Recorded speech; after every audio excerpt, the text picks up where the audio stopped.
going to the actual ghetto from World War II now, which is across the Wisła River from where Kazimierz was. The Jews had to walk across the bridge to go to the ghetto. This area right here is the very outermost point of the ghetto. This is where you had a gate to enter. This is one of 4 gates was here to enter and exit the ghetto. This is the gate this was the main pedestrian gate and the site of a lot of smuggling in and out of the ghetto right here. A tram ran through this gate but did not stop, so there was a tram that ran through the ghetto and went through this gate and did not stop at this gate. With the proximity of this gate to the Schindler factory, it's most likely this is the gate at which most of the Schindler Jews would walk from their home in the ghetto back behind me, which we'll walk through later, to the factory, which we'll get to later as well. So this is the gate, this area right here, which is, it's gone now, but this is the gate that was here. Just to our right a little bit, you see, we'll see eventually. So I walk down this spot here. This was all in the ghetto. Next to the gate would be a presence of the Germans. So the German police, the main gate, of course, would be a German police presence there. So the building is still there, a smaller part of the building, that main gate, but of the police. But for a while it was this little building here. It's the ice cream shop now. You can see it coming up on our right.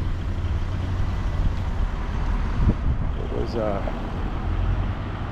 German police station during the war. It became a bus station after the war.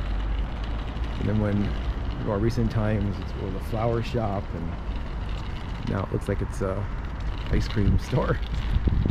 This was the German police area next to the gate in the actual World War II ghetto. So the picture of Kazimierz and the ghetto you see here is right. This is the map of Krakow. You see Kazimierz to the north up there. Then across the bridge, we're here where the red circle is. So it's not that far away. So they had to walk 15,000 Jews, well, more than that, but 15,000 Jews. Kazimierz died, but thousands and thousands of Jews walked across that bridge to this neighborhood here. This is the Ghetto Square. This is where the deportations were held for the Jews. Thousands and thousands of Jews came here before they were shipped off to places like Belzec or Auschwitz or other places where they met their fate, either with hard labor in a concentration camp or extermination in a death camp. These chairs that are set out here are a monument to the Jews who stood in line for hours and hours to be counted and to be processed and to be shipped off. These chairs were meant to give them a seat to sit while they were standing for so many hours. So it's a memory of their suffering, standing in line to only to die hours or days after they were processed. So when the liquidation of the ghetto happened, the Jews who were sent out came through here. This is the perimeter of the ghetto. This is the wall of the ghetto was over here. Schindler's factory was just outside the ghetto, as were other factories. There were some in the ghetto, which we'll get to later as well. But in the ghetto, which started largely where that street is, there was a pharmacy, a very famous pharmacy, run by a Polish man, Polish Catholic. And he continued to operate his business despite the fact that the ghetto turned into a Jewish ghetto during the war. So he kept his pharmacy going, and one of the very few places that medical supplies were available, and he also smuggled things in for Jews, and he helped have some Jews survive. Tadeusz Pankiewicz.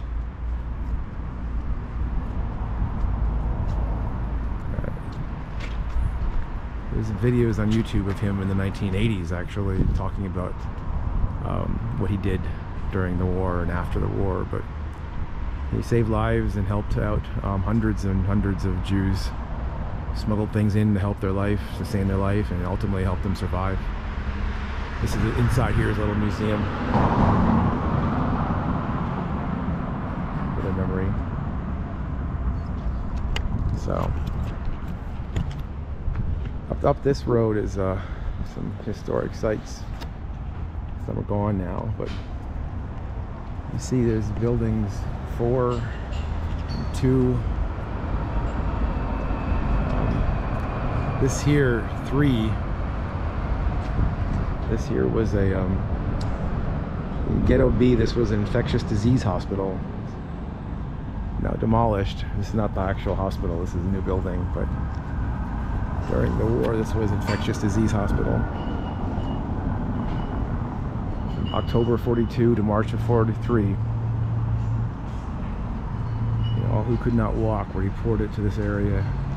The ghetto was actually liquidated in March of 43. This is where the Nazis went into the hospital and shot all those who could not walk to get out of their beds.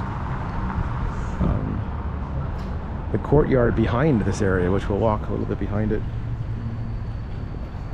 was used as an execution site just back here.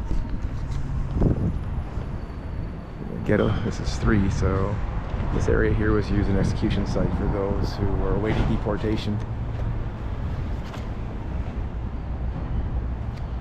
Up the street here, in the ghetto there were organizations that tried to fight for higher quality of life, better standard of living, life itself, freedom, all those things.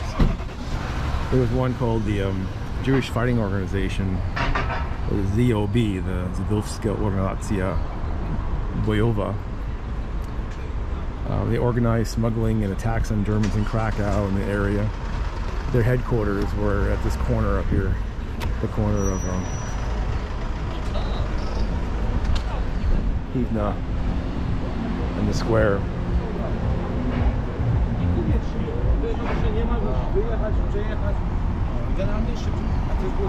So this is the area that this was right here. That was their headquarters.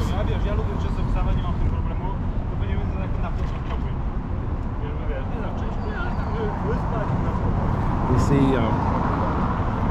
one of the things that we see from the sewer covers here and sewer covers there, in this area around here.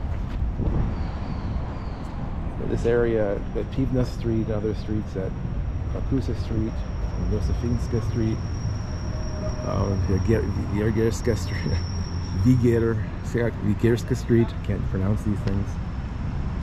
These were used to escape during liquidation. Underneath in these sewers there was the smell, poor ventilation. Most of the time you could stand by bending over. About a 1 meter clearance, so they had about 3.5 feet. So if you were a man who was 5'5", you could only had to bend over to move. They did this here because this was the shortest point if they wanted to escape the ghetto to outside the ghetto. So they would go in here or along these blocks.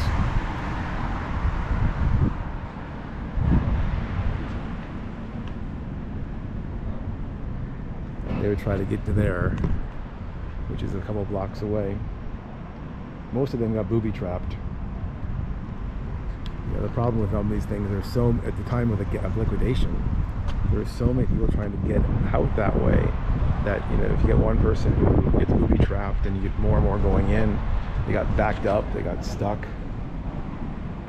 many people died, maybe being trampled on the way back. It was a opportunity at first for the first ones who went in, but the Germans got smart and they booby-trapped them, and people who got in there was a death trap eventually to try to escape through the sewers. Losing battery very quick, so I'll move up to one more spot up here. This is Cleveland Street, so I'm gonna walk the other distance.